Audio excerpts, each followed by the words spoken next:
Hello and welcome to QUIZZY Monday. Well, it's Tuesday, but you know what I mean. It's QUIZZY Monday in all but name. So we have been treated to one of the great Only Connect matches tonight. Absolutely fantastic. I'm delighted that we've got Lizzie, Jonathan, and Alan to talk through that fantastic episode with us.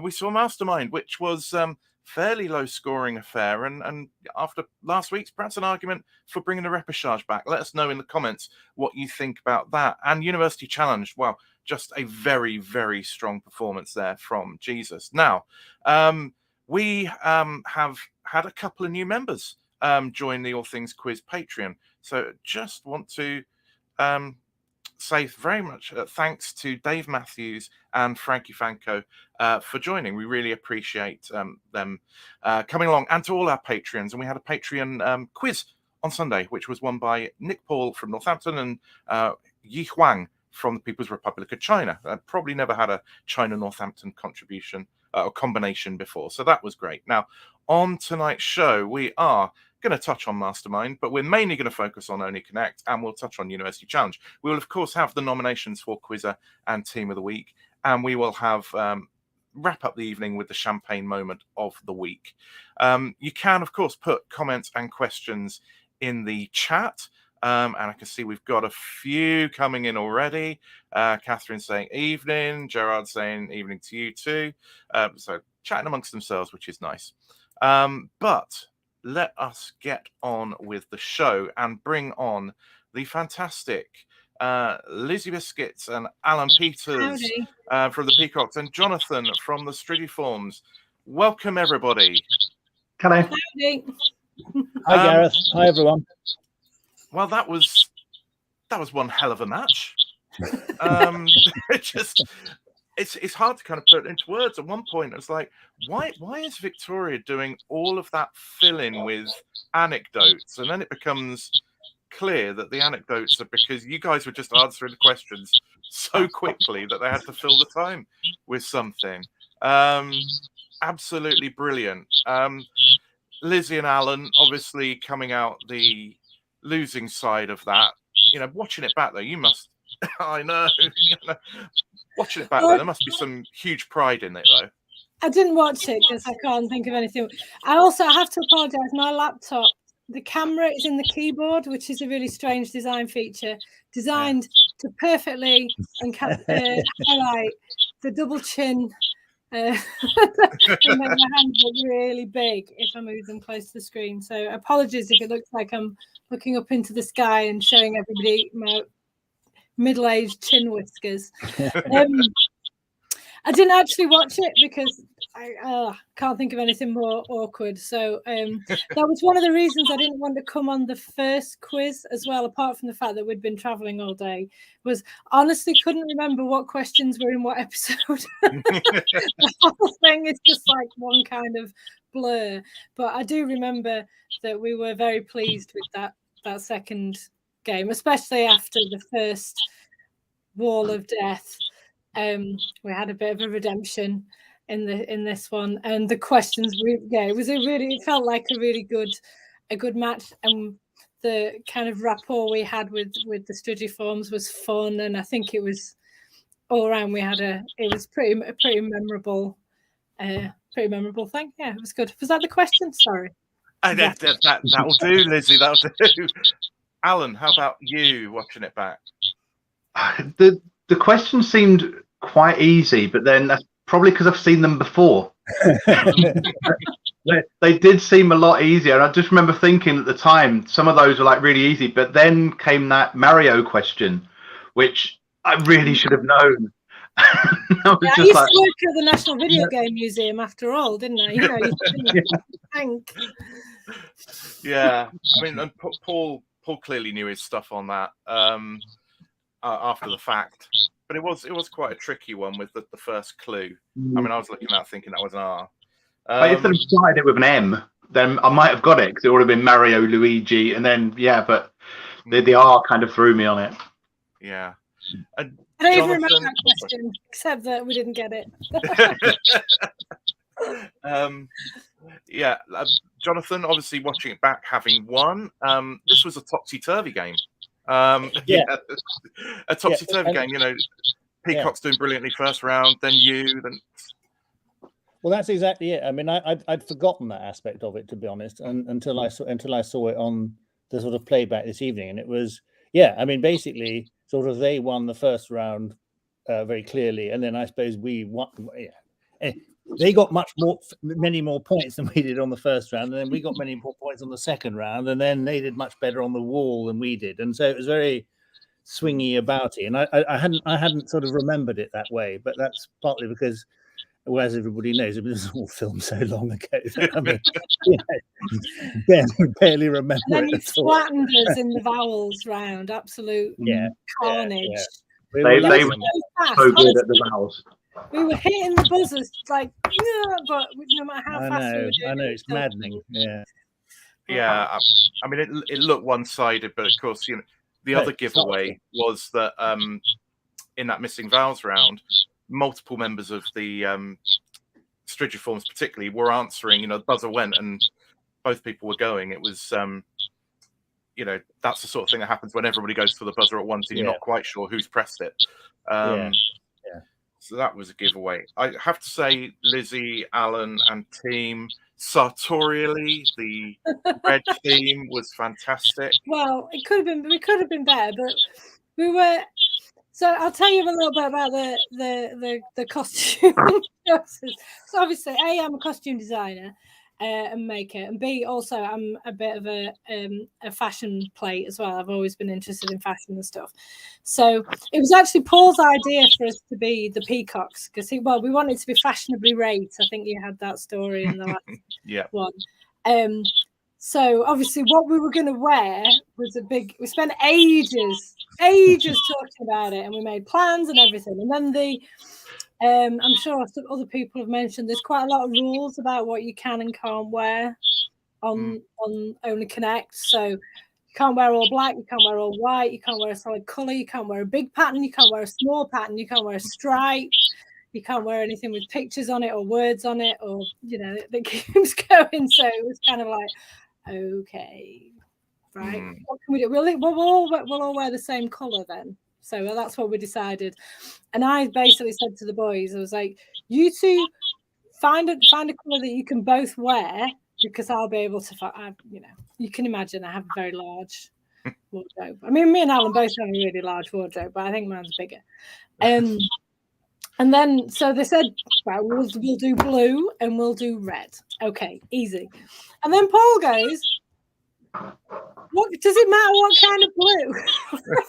Yes, of course it does. There's like an infinite amount of blue. If we're all going to have the same color, it needs to be the same color blue. So I had to send him a list of all the different blues in the world, and settle on the blue that him and Alan both had. And then it turned out I didn't have anything, and I had to go out and buy a new shirt.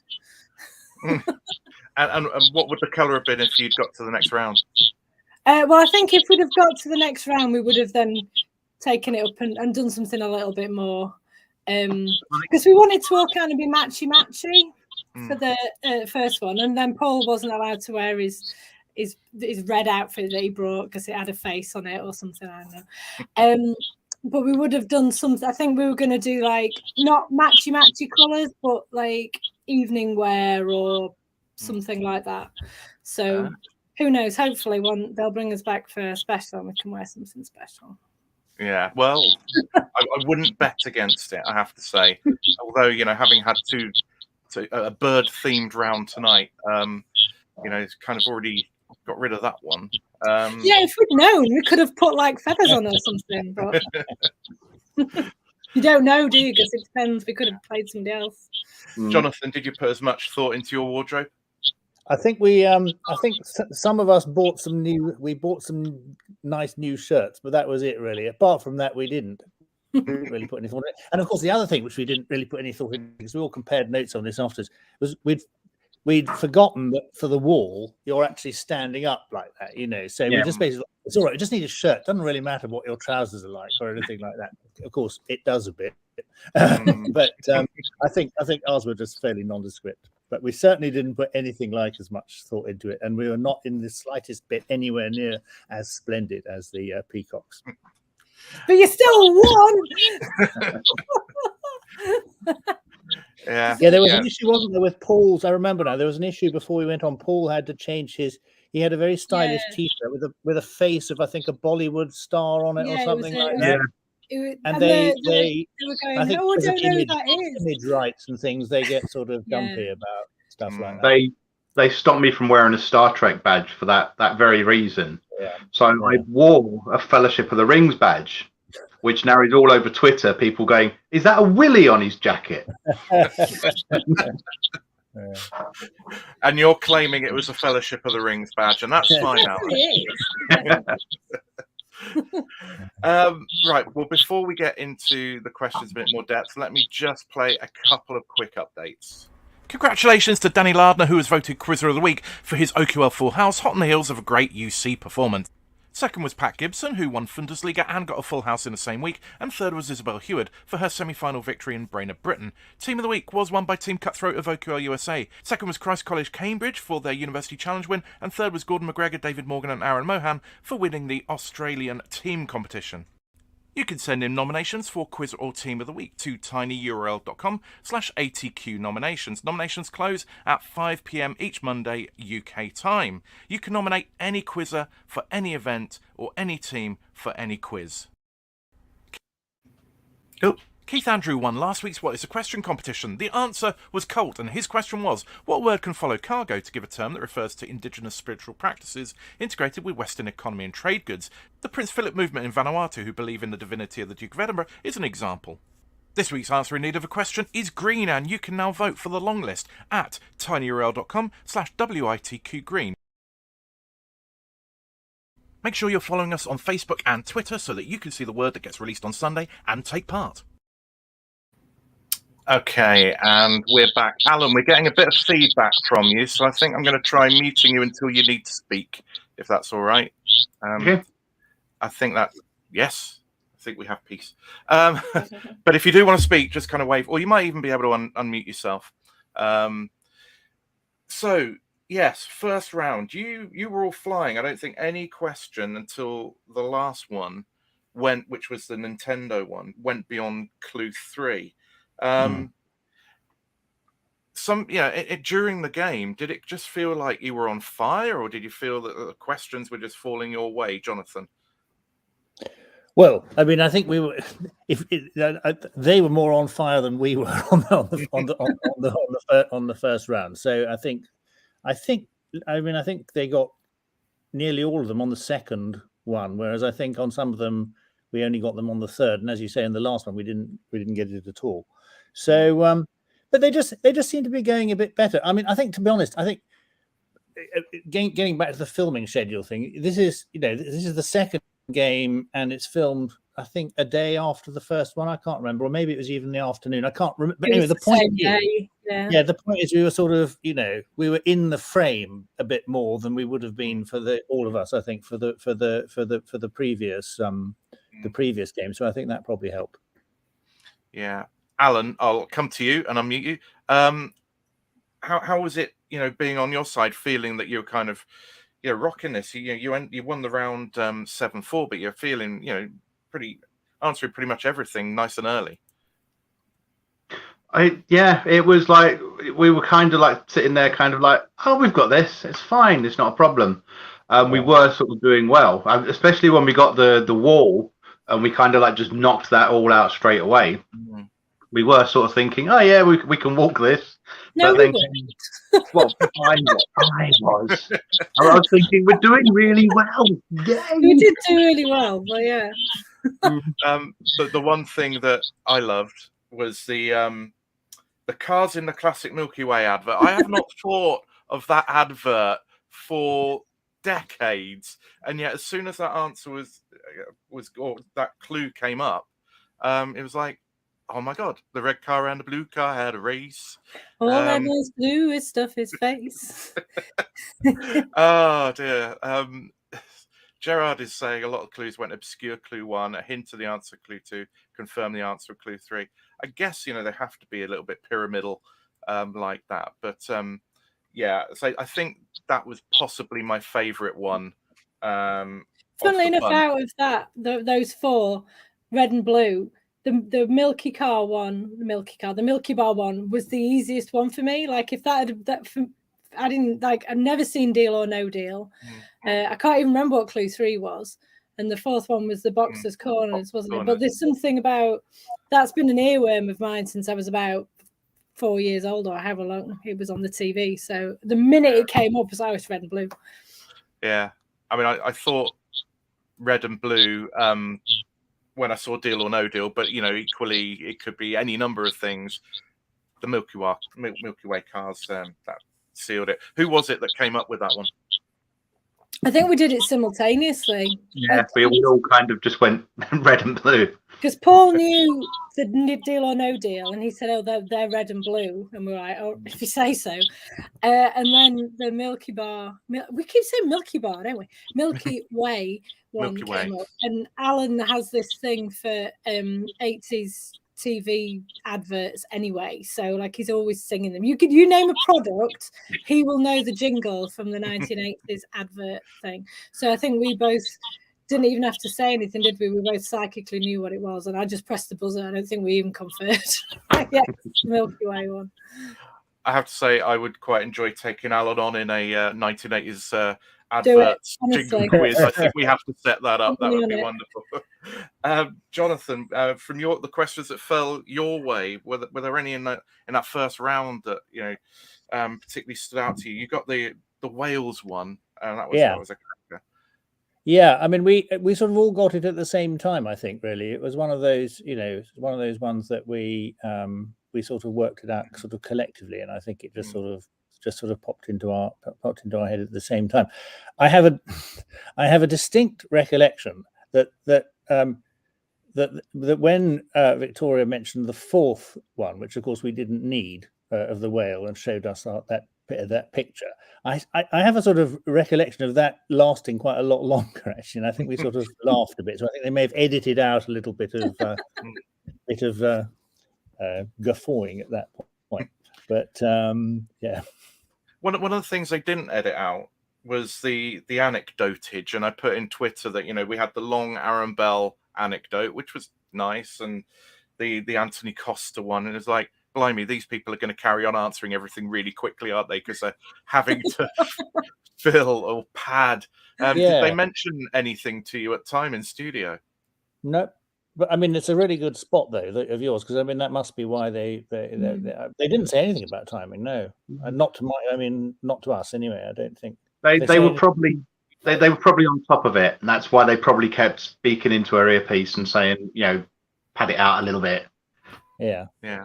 Although why they couldn't just give you more missing vowels, just for the folks at home to play. Actually, that reminds me. One of the producers did say, I think it was right at the beginning of the day, actually, when you were doing the practice thing, and he was saying, if you're fast on the wall, it means that you get longer missing vowels. So if you're really good at missing vowels, you do your wall fast. If you're not really good at missing vowels, stretch your wall out.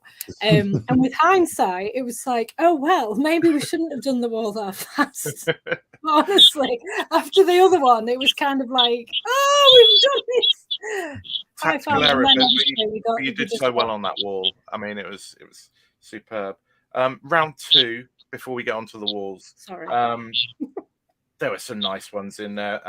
Jonathan, you got your LVMH one nicely. Yeah.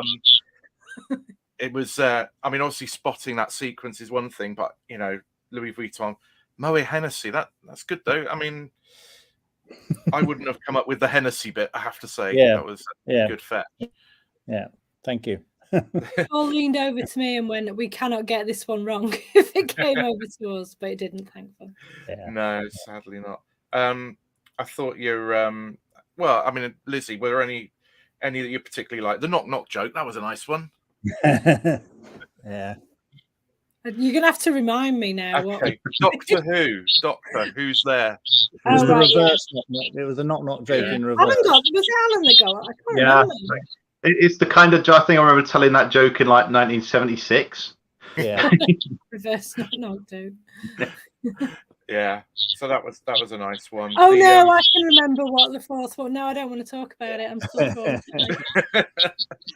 Oh God, the spelling error. The spelling error. That is so easily done, though, Lizzie. I know, but there's no excuse. There's no excuse for it. I mean, on the plus side, it didn't decide the match. Yeah, that would have been worse. If you'd lost by one, then there wasn't any money involved, so it's okay. I don't have to. Just dignity. That's fine. And who needs dignity? It's fine. Yeah, Jonathan. This was the round where the Strigiformes really came fighting back, powered through. You got 11 points in this round. Yeah, it's a very good round for us. Yeah. Was there, was this something that you were particularly strong at as a team anyway, or was it just the way things fell for you? I think it's just the way things fell, really. I mean, sometimes, I think in the first game, for example, we're better at some rounds, other rounds, but not necessarily the same ones as in this game. So it's sort of it just happened to fall out well for us, I think. Yeah. You do need the luck of the draw. You got you picked up the University Challenge one on a bonus. Yeah. Again, being a team of University Challenge or some University Challenge people, that one kind of. All of us were we were all the same University Challenge team. Yeah. Yeah. So because that was unfortunate for the Peacocks, because you kind of knew where it was, but you just couldn't quite get there. It's all right, Lizzie. You were actually on University Challenge as a team. Wow, that's we were. I feel even less bad about the fact that we lost now. I mean, on the plus side, that question didn't go to them, and they didn't pick it up for 5. So it could have been worse. It can always be worse. But no, I mean, there was some nice sequences there. The Andrex, Weetabix, Victorinox, Dulux one, nice. It was just some great quizzing in there, and 15-9 at the end of it. Going into the wall, you must have been pretty chipper about life, Jonathan. Yeah, but except we didn't do terribly brilliantly on the wall in the first game either, and so I think we thought we'd probably drop some points on the wall, and so it turned out. It's I mean, the wall's a bit. We just at the end of it, I mean, at least one of those connections we should have just got. I mean, we should have got the one with football nicknames. I mean, we just, it was, but you just, if you don't see it, if you don't get your way in, exactly. It's just exactly. And I think we were thrown by the one about the corvids because is it nutcracker? I think it was nutcracker. Yeah, I'd never heard of a nutcracker as a bird before. I don't think any of us had. We just assumed it was at the end because it was, it was obviously a bunch of the other 3 were sort of recognizably corvids. But I think we were just thrown by that, so we just couldn't work out the connection at all, really. Well, it was good for the drama of the game. Meanwhile, Lizzie was kind of worrying about her dignity. Don't worry, Gerard says dignity is hugely overrated. So, it's better to have fun, right? Yeah, indeed. But coming to you guys, and I'll unmute Alan at this point.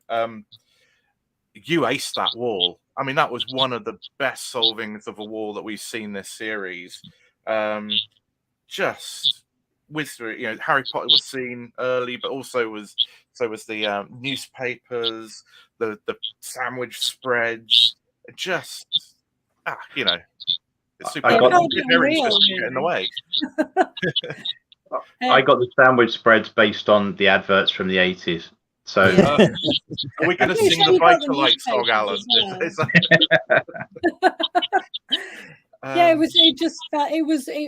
It felt like a redemption. It felt like the universe was throwing us a bone. No sports related things whatsoever. I suppose I bet everybody says the same things about walls, don't they? It's luck. You either know or you don't. And if you're lucky enough to realise that one particular word like Argus is actually, oh, it's a newspaper, but also it's the, and then you go, oh, hang on a minute. Do you know what I mean? It just all fell nicely. And coming back to After the Wall and being like, I think after that there were only 2 points in it or something. It felt a bit like woohoo. So it was good. That was the bit that we kept talking about. And even though because we were saying about the first round, the first game, we lost that. We only lost the whole thing by a couple of points. I think it was really close. But if we'd have won that game, then we would not have had the second game that we did have, which was so good. Because the team we were playing against were really good. The questions that we were getting were really good. That wall moment was good, and it felt like we'd had a really good game, and it felt like, well, we lost, but we lost with more points than we did with the team that beat us. We got more points than them, and the whole thing just felt like a really nice experience. Actually, the first one was good, but the second one was like, that was fun from start to finish, and we didn't even care that we didn't win. Well, that's a great attitude. Alan, you're kind of shaking your head a little bit there about not caring. Did you really not care? No, we'd had a really nice day. We'd been at the BBC. We got a lunch and everything, and it was like really nice just to be sort of like, on that side of the camera. And it was a great day out. Excellent. Well, that's good to hear. Before we go on to talk about the Missing Vowels round, just a quick little promo for the most recent video we've put out. The latest video in our Quiz Academy series celebrates Black History Month and features civilizations and empires. We have 30 questions for you, which potentially you might not have heard before. So why not check it out, see if you can answer the questions. Even if you don't know the answers, we hope you'll enjoy learning about these subjects. Okay, so that one came out for Black History Month.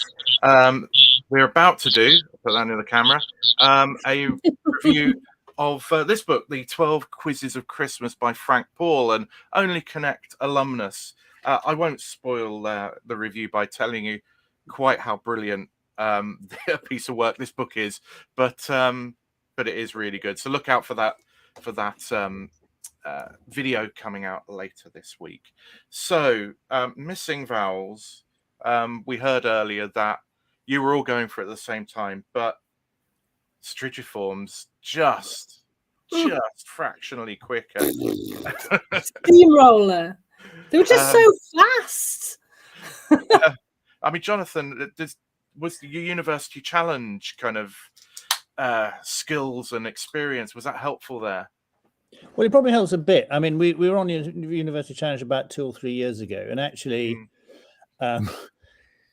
because, as you can see, because our average age is probably rather higher than that of the average age on University Challenge, in the end, our buzzing speed got against us, if you see what I mean, because you're just slower on the buzzer the older you are. But I mean, I think it probably helped a bit. I mean, I suspect we were all just blamming it at the same time. The difference was a tenth of a second, probably. I mean, I think it's just the way it goes, really. Yeah. I mean, Alan, was there a point at which you're going for the buzzer and you're just thinking, oh my God, I just cannot get in, and how was it at that point for you? Well, I could see us, all three of us, banging the buzzer, and they were always getting in first. I was just thinking, God, they're quick. They're really good. Yeah. I have to ask, were you just pressing the buzzer because you knew you were going to know the answer anyway? You're like that confident, or were you just you're just super fast? We press. Well, I don't. I mean, I know what you mean. I mean, sometimes you press the buzzer when sometimes you can press the buzzer if you think I can work this out in the half second before. Yeah, that's what I mean. Yeah. But that's easier. I think that's easier to do on University Challenge when you're answering a question about something, if you see what I mean, than when you're trying to work out this thing. So I think the answer to this one is certainly I wasn't. I think I only pressed the thing when I was sure what the thing was. if you see what I mean. So I do see what you mean. Yeah. I'm glad you understood what I meant, though. Because you lose, but particularly also because you lose a point if you get it wrong. So it's Yeah. not, you know, It's a risk. I mean, Yeah, it's a the risk. danger when you get something like the Spanish Civil War authors, you think, okay, I'm going to wait for Ernest Hemingway. You know, I'm going to wait till I see RN start something. And then you know that's what it is. Yeah, I was waiting for King's Cross. Like, which we've still got need me. That was railway the only one I stations knew with a that platform I've zero. Oh my seen. God. There we go. Catherine Burkett. Love that one.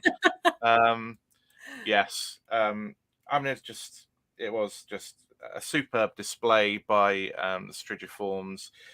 It is a real pity that even in this convoluted format that we do have to lose the Peacocks, because it doesn't feel right to lose you at this point.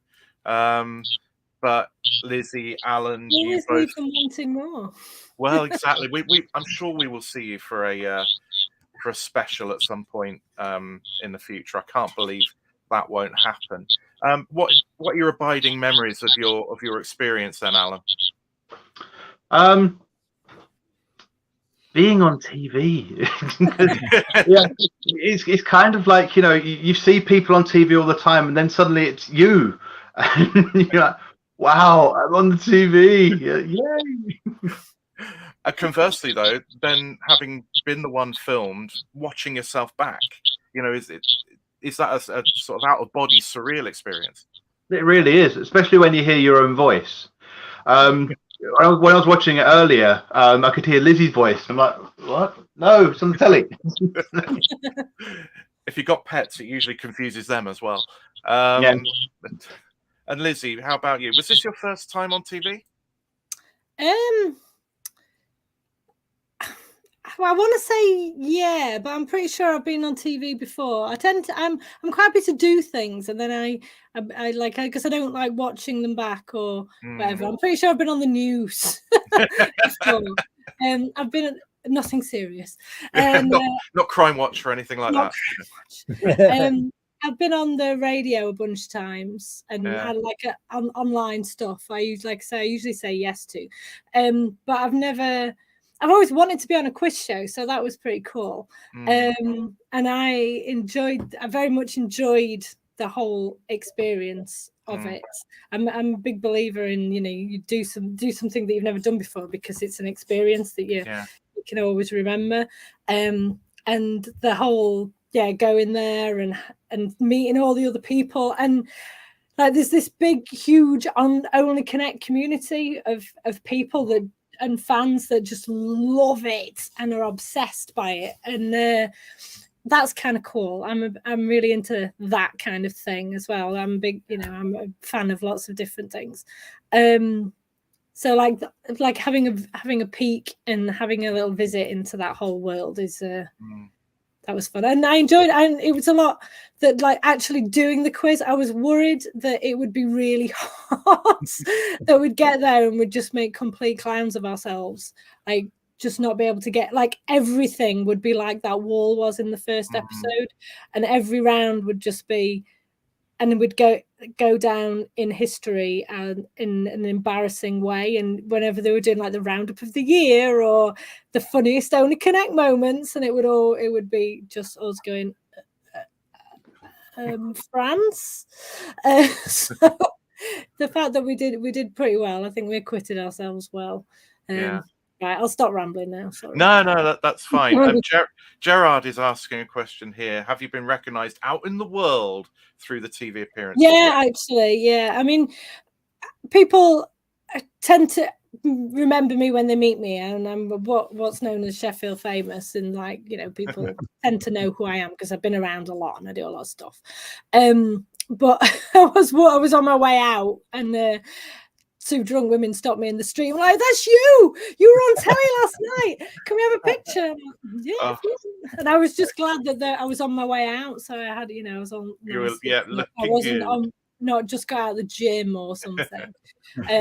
Obviously, the people that I work with have enjoyed teasing me about it. Alan, how about you? Have you become a Sheffield celebrity? No, but the company I work for were filming a corporate video about a month ago, And apparently the director has said, "Go and get Alan to be in it. He's been on the telly. He won't mind." There you go. You're a pro. And Alan, would you be tempted to do something else now? Yeah, absolutely. Okay. Any thoughts on what, or is this a cunning plan? I don't know, unless they bring back Shooting Stars. You're doing that 15 seconds of fame thing, aren't you? Aren't you going to enter that? Yeah, I've entered that to do the Strictly Come Dancing announcements. That's Excellent. Well, good luck with that. Thank you, Jonathan. You guys have another match to look forward to. Yep. So at the point at which, unfortunately, the Peacocks kind of are being hustled out the door by the production team, and it's like, really sad to lose you now. Here's your cab. What was it like for you at that point? Was there a break between this block of filming and the next filming, or?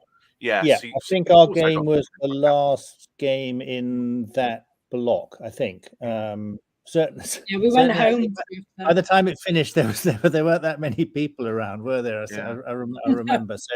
So I think we that was it. So we then had a gap of, can't remember how long, maybe a month or something before the next block. And did you do any serious prep? Having now done 2 episodes, did you do anything to try and sharpen up? We did a little. We met up a couple of times and did a bit of wall practice using Puzzgrid and things like that. And we also went through some of the old previous seasons and did a bit of that. Just a couple of times. We didn't sort of. I think we met up maybe once or twice in the space. But you can't. A lot of it you can't really. It's in the nature of this that you can't really revise it. No. Even Belgian footballers, as it turns out, it's kind of not worth revising. Still couldn't name any. Yeah. Oh well, that ship has now sailed.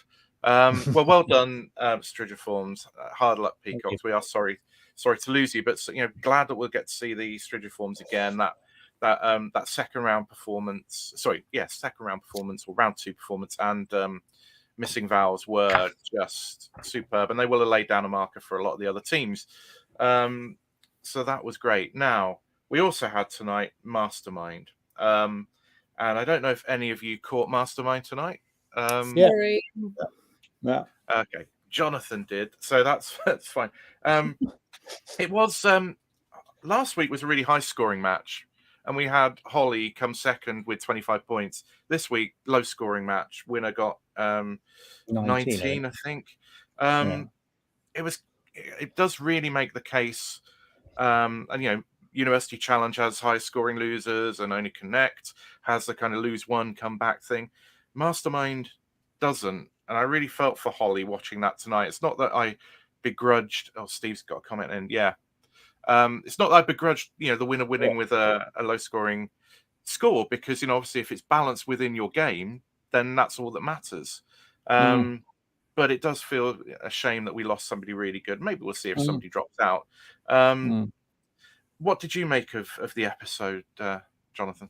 No, well, I agree with you, really. I mean, and funnily enough, I was actually sort of thinking, I was sort of reminding myself when I was going through, everybody who doesn't win this match, that's it for them. And I was thinking sort of how odd it was. And I enjoyed the episode because, partly the nature of these things, if sometimes the special subjects are ones which are not things you're terribly interested in, if you see what I mean. But I thought all 4 of the special subjects were ones that I was sort of, quite interested enough to think, well, I might be able to get 1 or 2 of these right. And so I sort of listened to them, and you sort of focus in. So that was rather nice. But in general, it was quite a low scoring thing all round, wasn't it? Actually, I think one person. I made some notes as you always recommend, and I think the top score on the special subject round was 11, which is whereas quite often the top score is 13 or something, isn't it? So I think the surprise for me was the first player, Mel Kinsey. He was reserved for the finalists the first time I did Mastermind. He was in the grand final when Kevin Ashman won the grand final. Oh, Mel really? Kinsey is a player with a huge pedigree. I know he will be disappointed watching that back because he's such a good player, but that was the slight surprise for me, seeing somebody you know who's good, not quite doing themselves justice. But for anybody who's not come across Mel, he has been for 20, well, even back to the Magnus Magnusson era, a Mastermind regular and a very strong player. I'm sure he couldn't resist one more shot at it. That was a pity. You don't like to see somebody kind of come a cropper in the way he did on a specialist subject, because he is a good player. But Neil Armstrong, Shakespeare comedies, Jacobites, and Rupert the Bear. It was a good mix of subjects. And the bizarre thing, Suella Braverman coming up. A question about her being Attorney General. This is nothing if not topical. Lizzie and Alan, if you were to go on Mastermind, dare I ask, Alan, perhaps I might be able to predict, looking at your T-shirt and what you've been drinking out of, but what would your specialist subject be? Probably the works of Douglas Adams. Oh, very good. Very good. Nice. Books are tricky to do, but, if you've got a good knowledge of them to start with, excellent. Lizzie, how about you? Well, funny you should ask. I have my Mastermind specialist subject. I've had the same one for about 30 years, which is the novels of Stephen King. I actually applied for Mastermind and I got through to the audition process, but I didn't do very well on the general knowledge section of it. It was all because I don't watch much broadcast TV. I don't have a lot of free time, so I choose it wisely. So I'd not seen Mastermind for quite a few years at the point that, and I expected, I was expecting that the general knowledge would be, history, geography, literature, maybe a bit of politics, current affairs, that kind of thing. And it was a lot more sort of pop culture based, like soap operas and like Louis Capaldi or whatever, I think he's a Scottish pop star and stuff like that. And I just didn't have a clue. So unfortunately, my Mastermind dreams were crushed just before lockdown. But then I got to go on Only Connect instead, which was a lot more. Indeed. Yeah, and you could always reapply now you know that Louis Capaldi is a thing. Gerard's saying Douglas Adams is a great topic. If you could join in with that one, it certainly would have play along ability. That would be a good one. Jonathan, is this something you'd be tempted by now? Yeah, well, we I did apply once. I think that's why I mentioned this on the last session we had, and I did apply, but I couldn't do the dates, so it didn't work through. And my specialist subject at that point was the Rolling Stones for the first game. But rather like, I mean, those three. I was just thinking from what you were saying. I mean, one of the things is, it's a bit like Stephen King. I mean, novels of Stephen King. There are an awful lot of novels of Stephen King. So, I've read them all. The problem, though, is that you get asked about plot points or characters or something that happens in a particular scene. So you've got to reread them and be making all these notes about anything that could possibly be asked about. I know them inside out.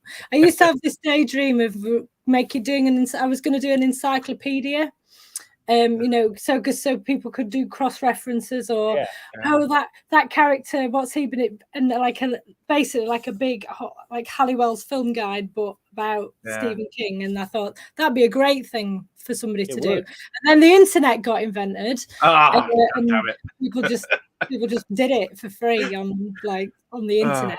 So.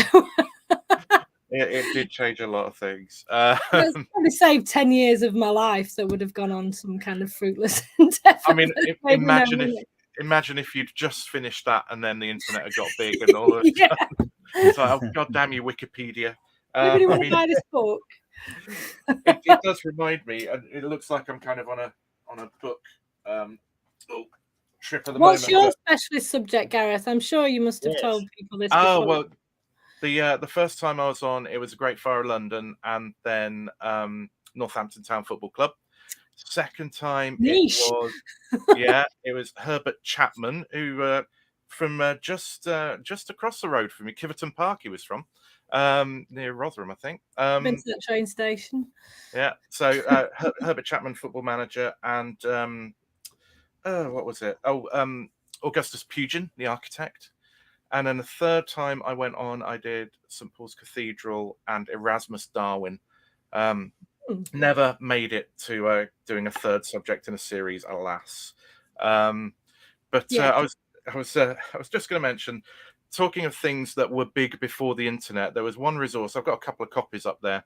The A to Z of almost everything, which was like the Bible for quizzes when I first started.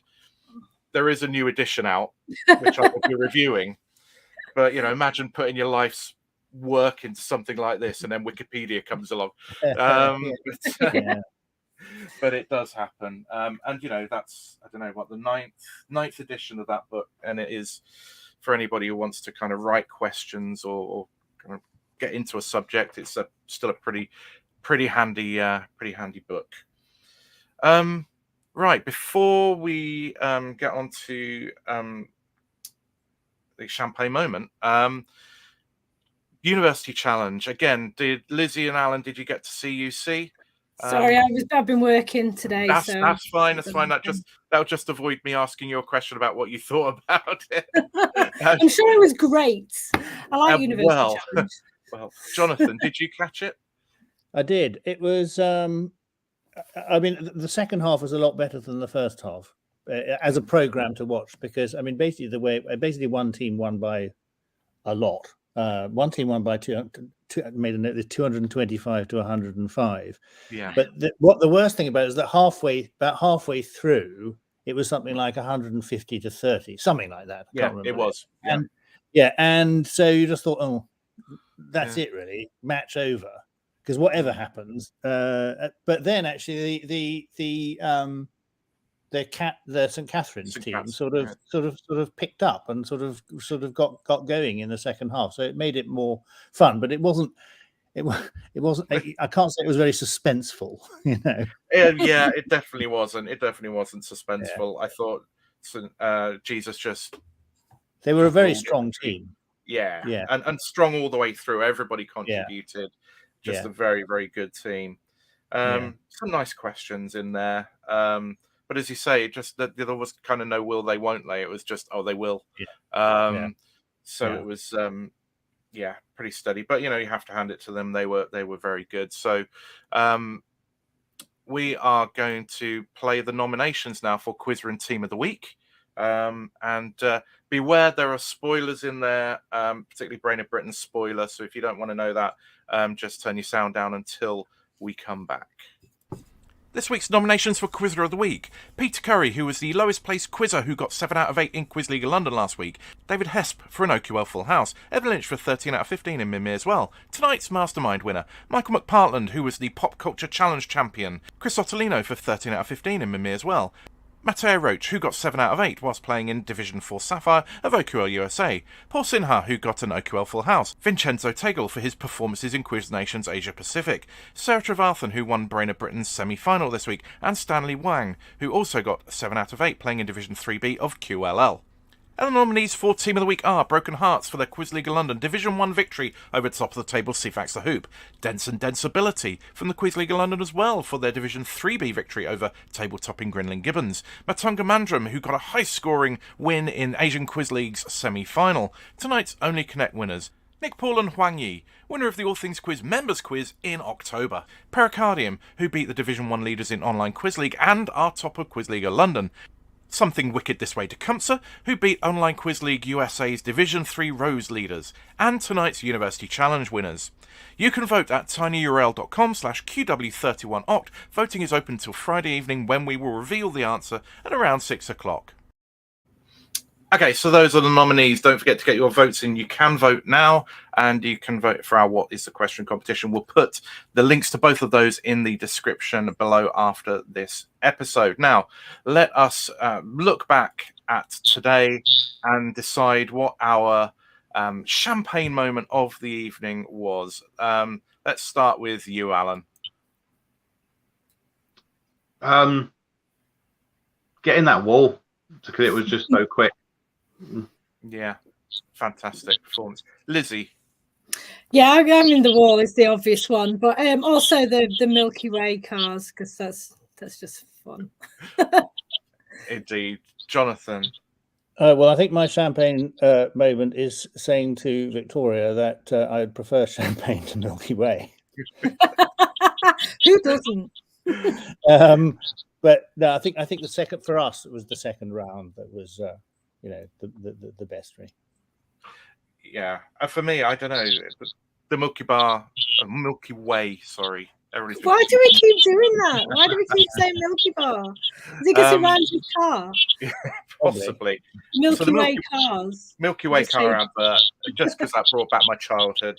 But there was so much to enjoy. The second round by Strigiformes, the wall by Peacocks, the missing vowels by Strigiformes. It was just a superb episode. But yeah, I will just go back to my juvenilia and make it the red car and the blue car had a race. Do you want us to sing it for you, Gareth? Oh, go on, Lizzie, go on. Alan's better at singing than me, but we do know. Okay, you ready? Mm-hmm. Go on. Okay. Oh, the red car and the blue car had a race. All Red wants to do is stuff his face. He eats everything he sees, from trucks to prickly trees. With Smarto Blue, he took the Milky Way. And on that bombshell, I will say thank you very much to Lizzie, Alan, and Jonathan for joining us. Commiserations to Peacocks. Congratulations to Strigiformes. Thank you to everybody who has watched tonight. I know it's odd seeing on Tuesday and there's Quiz League of London and some other stuff going on, so that's why people will be watching on catch up. But thank you for coming along. Don't forget to vote for Quiz of the Week and Team of the Week, and don't forget to vote is what is the question. Gerard says yes, he was singing it too. Gerard, we know you would be singing it. You are the king of singing on Only Connect, so that would of course was going to happen. But yes, thanks so much for that. Next week, if all goes to plan, it won't be me hosting. It will be somebody else, but I'm going to keep that under wraps until that is 100% confirmed. So look out for news on that. But we will be back next week, and then hopefully not before too long. We'll be back on Mondays, where we belong, because it just feels a little odd. Until then, have a fantastic week. Look after yourselves, and we will see you again soon. Goodbye, everybody. Cheers. Bye.